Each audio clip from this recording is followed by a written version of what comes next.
As South Africans sat glued to their screens, watching many parts of the country burn, helpless with no options, communities stood together, fighting for a common cause: the protection of their homes, families, and businesses.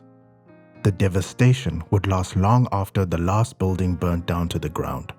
The scarcity of food, more job loss, and poverty on the increase. South Africans thought, what does the future hold? So the Durban Youth Council is a council for obviously the youth. So what are some of your roles and responsibilities in terms of how you put this council forward?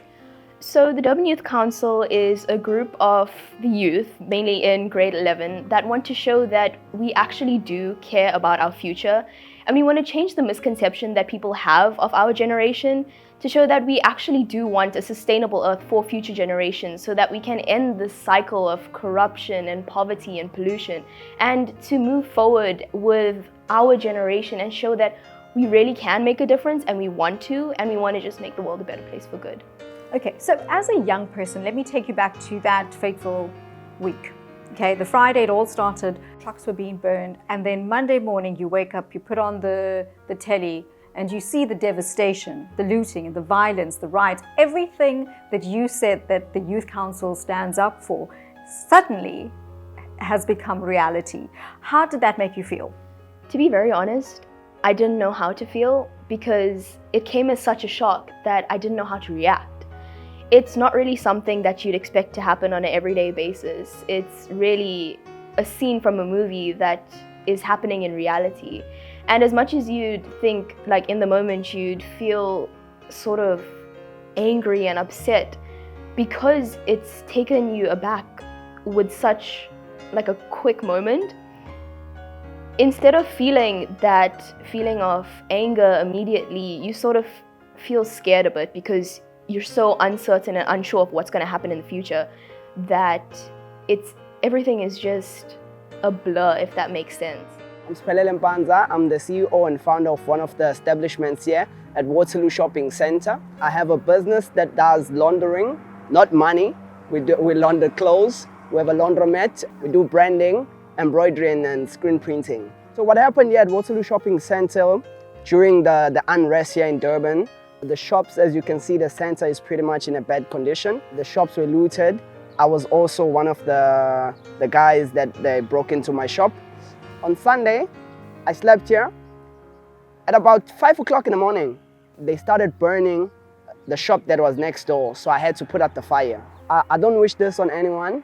Seeing the shop in flame, seeing your things, your items being taken for granted, people vandalizing the shop, it was just pretty bad. One of the guys that I know, he has a pet shop, and the only thing that he's left with is a counter. They took pretty much everything. And to be honest, we are small shops, so some of us don't have insurance. So it's bad. It's all on us. I was actually watching on my computer screen at work. We had CCTV footage from our unit showing our gate. At the same time, we also had, we're watching ENCA. I was having on the ground feedback coming from my team.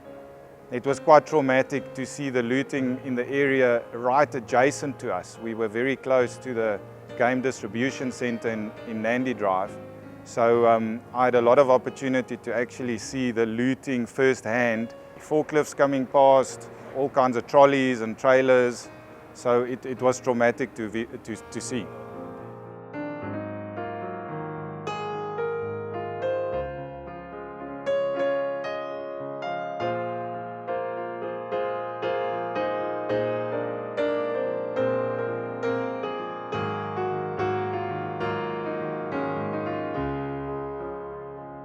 There was this limbo period during which I actually thought to myself, we can't do anything until we've been on site. What do we do now? And at that point, I thought to myself, maybe it would be a good distraction for us to turn our minds towards humanitarian needs. I mean, we were seeing the supermarkets looted, we were seeing the pharmacies looted, and I started phoning friends, relatives, work colleagues, my employees that work in KZN, and you won't believe it, no matter how much money you had, no matter what title you had in life, there was goods people just couldn't get. Whether it be some prescription medicine, special formula for their babies, or basic food. Some people were out of food and couldn't get it. So it was actually a wonderful distraction for us to, while we couldn't do anything commercially, we could actually refocus and apply our minds to assisting people. Our organization once again started on Monday.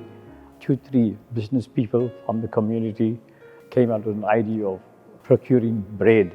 And they couldn't find bread anywhere, so they managed to get bread from a few bakeries, came to the NMJ, and that's where we distributed. It started in a small way, and then 2 days later, Muslims for Humanity approached us with a collaboration and take it to another level, which we did.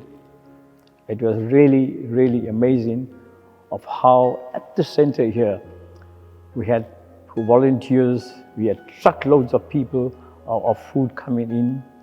We had, we couldn't get bread from Durban, or KZN rather.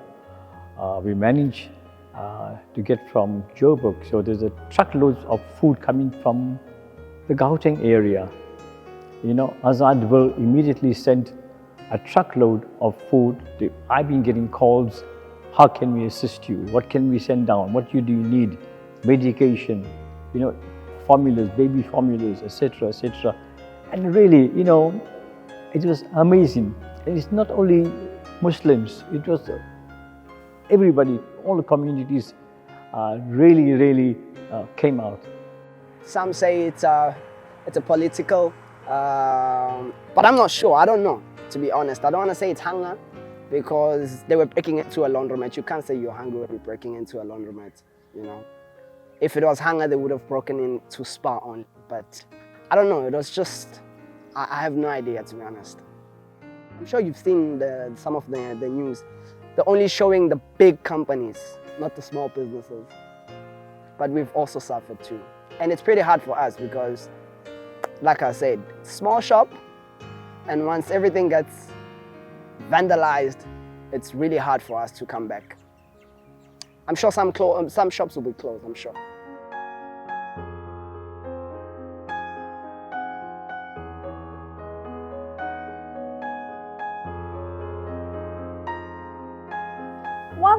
One thing that you would want to put out there now that would either help change. Everybody sits around saying, oh, the president needs to do this and the president needs to do that.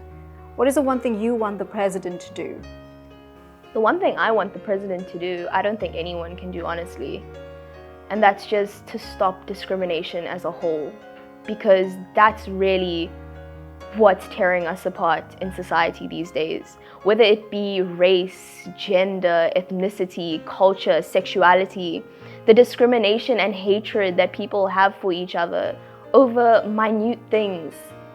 It's honestly so disappointing, because we could be moving forward into a better society and a more connected group of individuals if we could just accept people for who they are.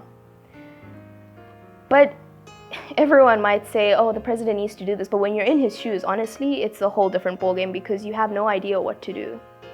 And you have so many different people in the background who are doing research and telling you this needs to be done, that needs to be done, and to be able to manage everything, I actually have a lot of respect for the president, because it seems like a lot to do as a job. So one thing I think he could do, or what I would do if I was the president,